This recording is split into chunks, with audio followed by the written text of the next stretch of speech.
Olá, meus queridos do Riachuelo, tudo bem com vocês? Pessoal, então neste vídeo nós vamos trabalhar com o Enem 2021, certo? Eu não estou aparecendo neste vídeo, tive um problema na minha webcam agora, não sei o que aconteceu, então resolvi gravar mesmo assim, sem aparecer aqui no vídeo. Não é a mesma coisa, mas foi o que deu para fazer, tá? Então vamos lá. Enem 2021, nós temos o seguinte. A primeira questão, ela se chama Becoming. Ali vocês têm por título do texto o Becoming. O que é o verbo become? O verbo to become é o mesmo que tornar-se. Então, becoming com ing vai ser tornando-se. O texto foi publicado no New York Times. Ele é um texto de 2019. Então, se vocês têm aqui como fonte o New York Times, quer dizer o quê? Que vocês vão ter um texto jornalístico, vai abordar a vida das celebridades, ou descobertas da ciência, tecnologia, enfim. New York Times é um jornal, né? E aí nós temos o seguinte enunciado.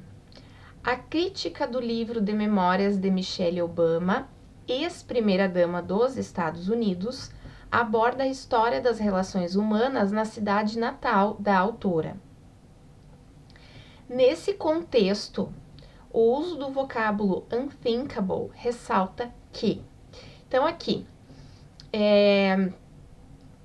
esse livro dela, talvez vocês já tenham lido, talvez não, é um livro bem... É uma biografia, na verdade, é bem famosa, tá? Aqui vocês têm a crítica do livro, certo? E ali esse livro ele aborda as histórias da vida dela, na cidade natal dela, lá nos Estados Unidos. E dentro do contexto, a pergunta é, por que o uso do vocábulo unthinkable? Porque quem escreveu o texto ele lançou mão deste vocábulo para ressaltar o quê? Então, aqui nós temos um tipo de questão clássica do Enem, que é a questão da associação de vocábulos, de um determinado vocábulo, ao geral do texto, ao objetivo geral, enfim. Então, vocês têm a palavra unthinkable. O que é unthinkable? Isso nós vemos bastante a questão dos prefixos e sufixos. Ali vocês têm, ó, a palavra think, certo? Think é pensar. Think. Com o sufixo able, thinkable, é algo que é pensável. E com o prefixo un, vira unthinkable, impensável. Então, dentro deste contexto, o uso deste vocábulo, ele ressalta o quê? Então, nós vamos fazer o seguinte. Pegar esse vocábulo, o unthinkable, e procurar ele lá no texto onde ele está, onde vocês têm essa palavra. Então, é passar os olhos pelo texto a fim de procurar a palavra. Ela está aqui, unthinkable. Então, vamos tentar ler de uma forma mais rápida a partir da segunda linha a penúltima linha, desculpa. Segunda de baixo para cima, né? Então, they were... Eles eram, by definition, por definição, not ladies, não madames, não senhoras. Então, they were, elas eram, por definição, not ladies. The very idea of a black woman as the first lady of the land. Então, a ideia de uma mulher negra como primeira dama da terra, no caso dos Estados Unidos, well, bem. That would have been unthinkable. Isso teria sido impensável, inconcebível, improvável.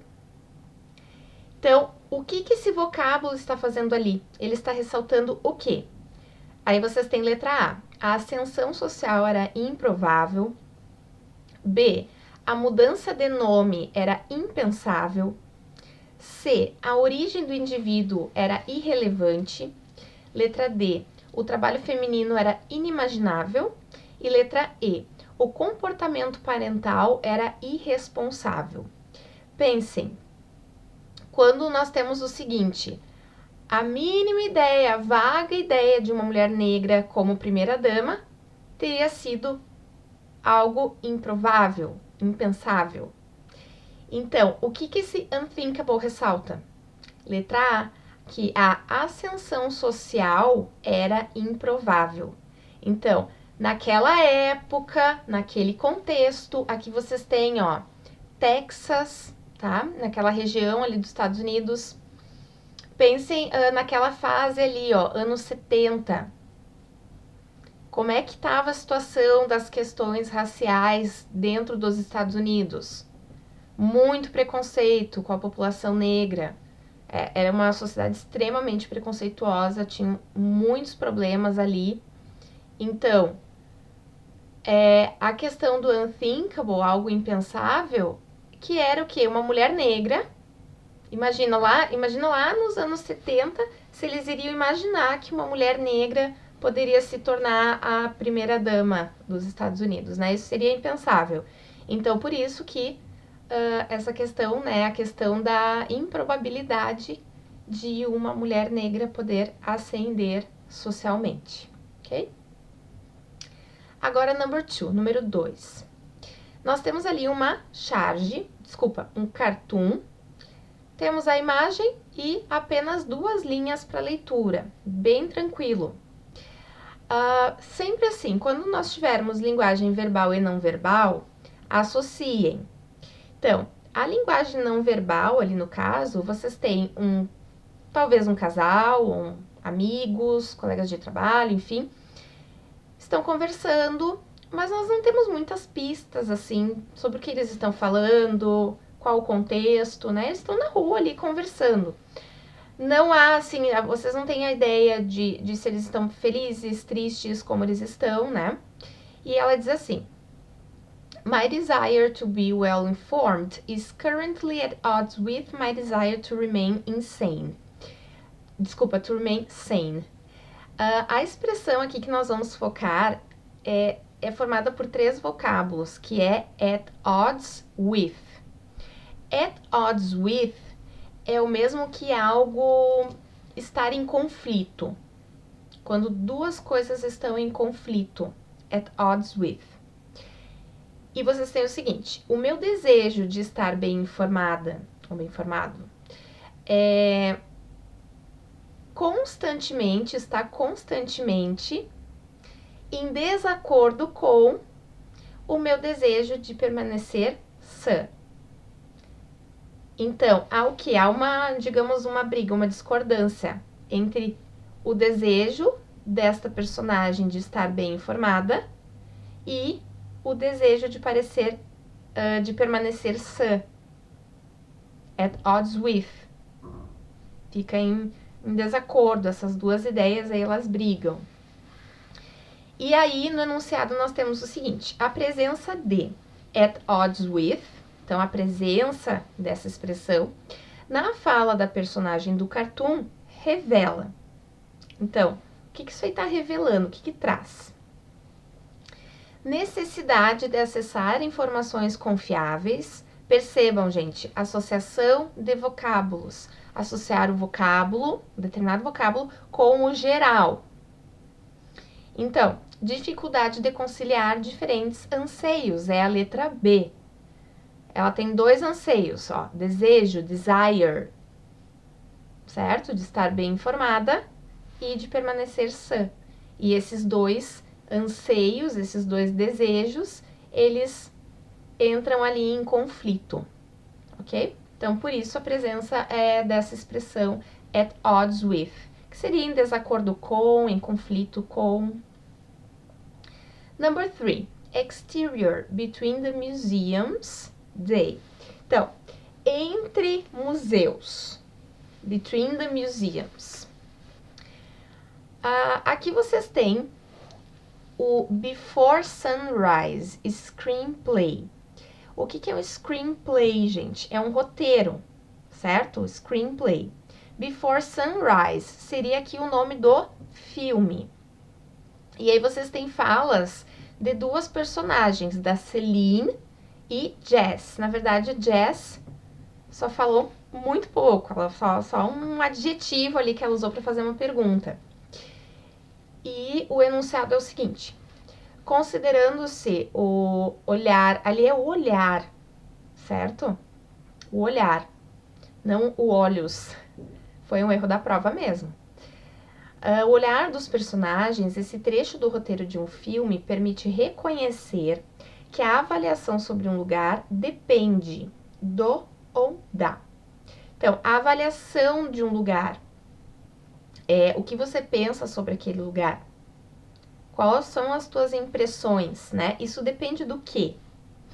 Então, nós temos nas alternativas: beleza do próprio local, contexto histórico do local, finalidade da viagem do visitante, perspectiva do visitante, tempo de permanência no local. Vamos ver a primeira fala da Celine. Americans always think Europe is perfect. Então, ela diz que os americanos sempre acham que a Europa é perfeita. But such beauty and history can be really oppressive. Mas tal beleza e história podem ser realmente opressivas. It reduces the individual to nothing. Reduz o indivíduo a nada. It just reminds you all the time you are just a little speck in a long history. Então, isso apenas te lembra, reminds você o tempo todo, que você é apenas uma partícula, a little speck, em uma longa história. Where in America you feel like you could be making history. Onde na América você sente vontade de que você poderia estar fazendo história. That's why I like Los Angeles, because it is so. É por isso, that's why, é por isso que eu gosto de Los Angeles, porque é tão... E aí a Jess complementa, digamos, ugly, feia? Então percebam, até aí onde nós já lemos, né?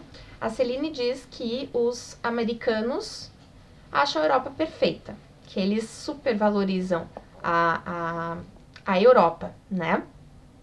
E aí ela diz que ela gosta de Los Angeles e ela ia dizer por que ela gosta tanto assim de Los Angeles. Então percebam que a Celine, ela faz uma avaliação a respeito da Europa que não parece ser muito positiva.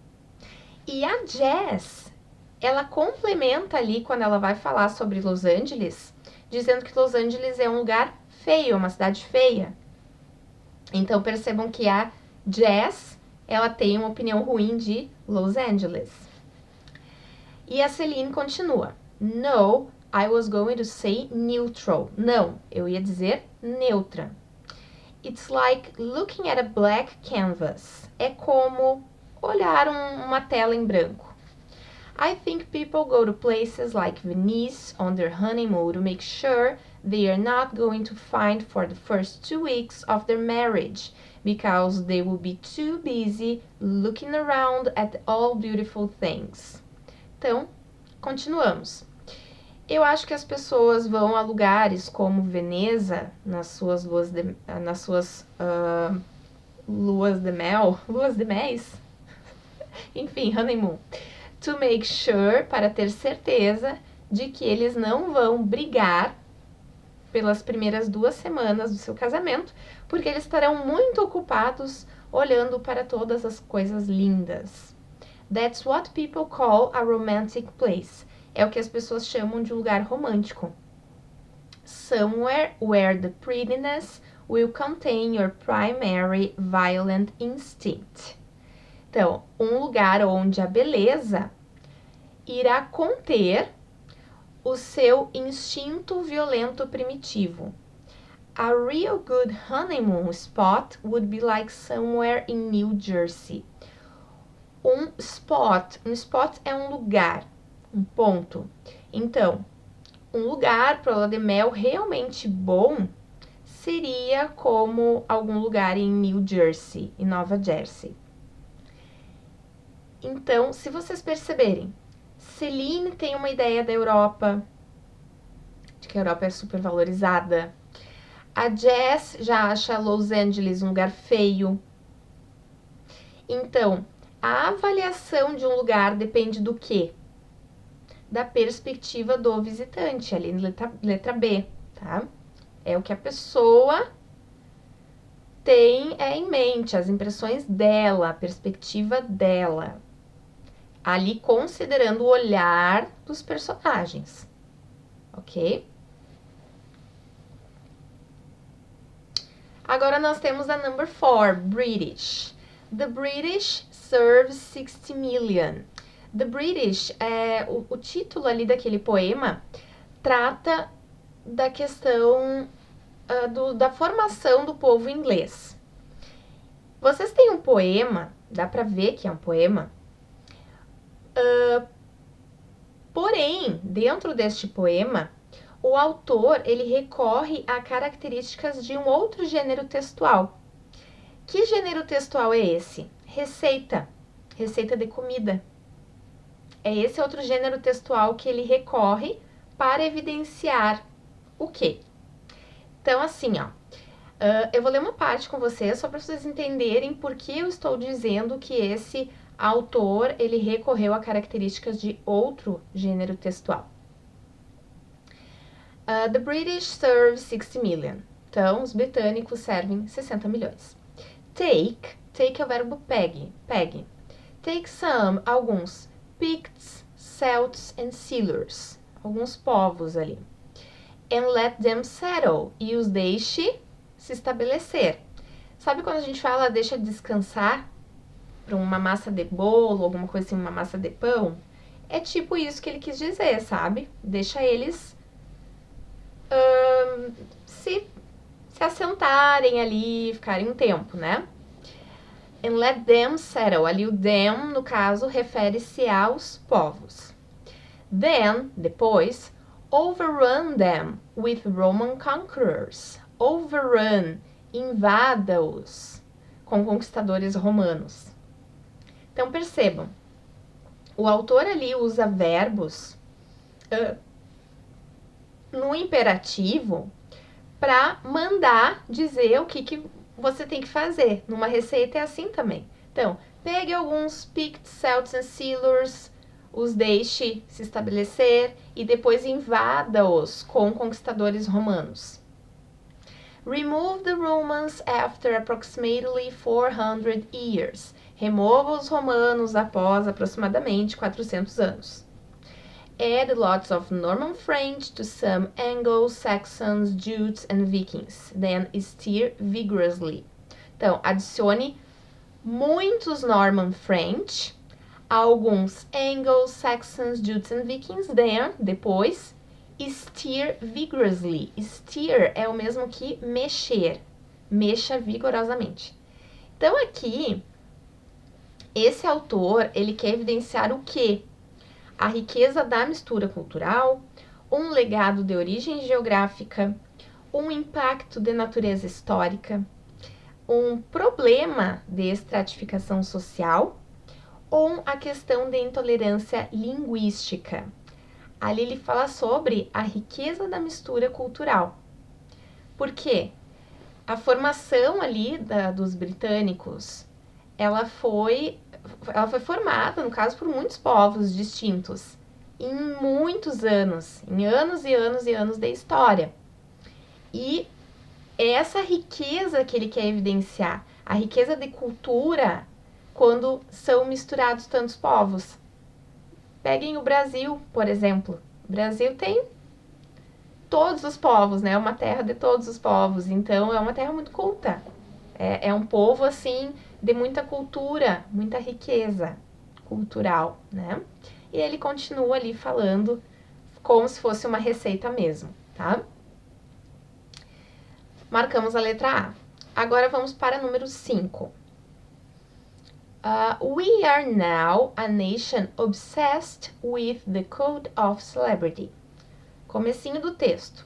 Nós somos hoje uma nação obcecada com culto à celebridade. Então, vem tom de crítica, certo? Foi publicado na Pit Lane Magazine, lá em 2017, e o enunciado diz o seguinte: o texto, que aborda questões referentes ao tema do culto à celebridade, então percebam que ali vocês já têm o assunto do texto. Tem o objetivo de, então qual é o objetivo deste texto? Destacar méritos das celebridades, criticar o consumismo das celebridades, ressaltar a necessidade de reflexão dos fãs, culpar, também ali era R no lugar de S, culpar as celebridades pela obsessão dos fãs, valorizar o marketing pessoal das celebridades. Nós vamos ter que continuar lendo o texto. Então, celebrities have replaced the classic notion of the hero. Quer dizer que as celebridades elas substituíram a noção clássica do herói. But instead of being respected for talent, então, mas no lugar de serem respeitadas por talento, coragem ou inteligência, it is money, é o dinheiro, style and image, the deciding factors in what commands respect. Então, é o dinheiro, estilo, imagem, os fatores decisivos no que condiz a respeito. Image is everything, a imagem é tudo. Their image, aqui está falando sobre a imagem deles, das celebridades, is painstakingly constructed, algo que é painstakingly, é algo meticulosamente construído ali no caso, by a multitude of different image consultants to carve out the most profitable celebrity they can. Então, por uma infinitude de consultores de imagem, to carve out é uma expressão que seria o mesmo que lapidar, conseguir, certo? Carve out, lapidar, eu diria. A celebridade mais rentável que eles podem. Then, society is right behind them. Então, a sociedade está logo atrás deles. Believing in everything the celebrity believes in. Acreditando em tudo que a celebridade acredita. Companies know that people will buy a product if a celebrity has it too. Então, as empresas elas sabem que as pessoas comprarão um produto se a celebridade também tem. It is as if the person buying the product feels that they now have some kind of connection with the celebrity and that some of their perceived happiness will now be passed on to the consumer. Percebam que as companies, as empresas, sabem que as pessoas comprarão um produto se uma celebridade também tem. É como se a pessoa comprando o produto sentisse que agora ela tem algum tipo de conexão com a celebridade. And that some of their perceived happiness, e um pouco da sua felicidade perseguida, será agora passado um pouquinho para o consumidor. Então, o consumidor ele se sente assim mais próximo à celebridade, se sente assim como se estivesse sendo feliz como aquela pessoa parece ser. Celebrities, though, cannot be blamed for all negative aspects of society. As celebridades, entretanto, não podem ser culpadas por todos os aspectos negativos da sociedade. In reality, society is to blame. Na verdade, a sociedade tem a culpa. We are the people, essa parte é importante. We are the people who seem to have lost the ability to think for ourselves. Nós somos as pessoas que parecem ter perdido a habilidade de pensar por nós mesmos. I suppose it's easier to be told what we think. Então, what you think, desculpa. Eu suponho, eu acho que é mais fácil ser dito o que pensar. Então, no caso, ele quer dizer o quê? Que é mais fácil a gente ter alguém ditando padrões e ditando nosso pensamento, rather than challenging what we are told, no lugar de desafiar o que nos é dito. The reason we are swamped by celebrity is because there is a demand for it. Então, a razão pela qual nós somos swamped, que seria pisoteados, atolados pela celebridade, é porque há uma demanda por isso, ok? Então, qual o objetivo, gente, do texto? Ele quer ressaltar a necessidade de reflexão dos fãs, letra C. E onde está esta resposta? Ó, in reality, society is to blame. Na realidade, a sociedade tem a culpa. Nós somos as pessoas que parecem ter perdido a habilidade de pensar por nós mesmos. Certo? I suppose it's easier to be told what to think. Eu acho que é mais fácil, seria mais fácil pensar, ter aquele pensamento de manada, digamos, do que pensar por nós mesmos, né? E é por isso que nós somos hoje, assim, estamos atolados nesse mundo, assim, das celebridades, né? De tudo que é estético, dinheiro e etc. Então, há uma necessidade de reflexão das pessoas. As pessoas parece que perderam a habilidade de pensar. É o que dizem ali no texto, né? De pensarmos por nós mesmos, certo? Então, acho que tudo certo por aí. Enem 2021 já está feito, espero que vocês tenham gostado do vídeo e qualquer dúvida vocês podem me procurar, ok? Bye, bye! Tchau, tchau, gente, tenham uma excelente semana.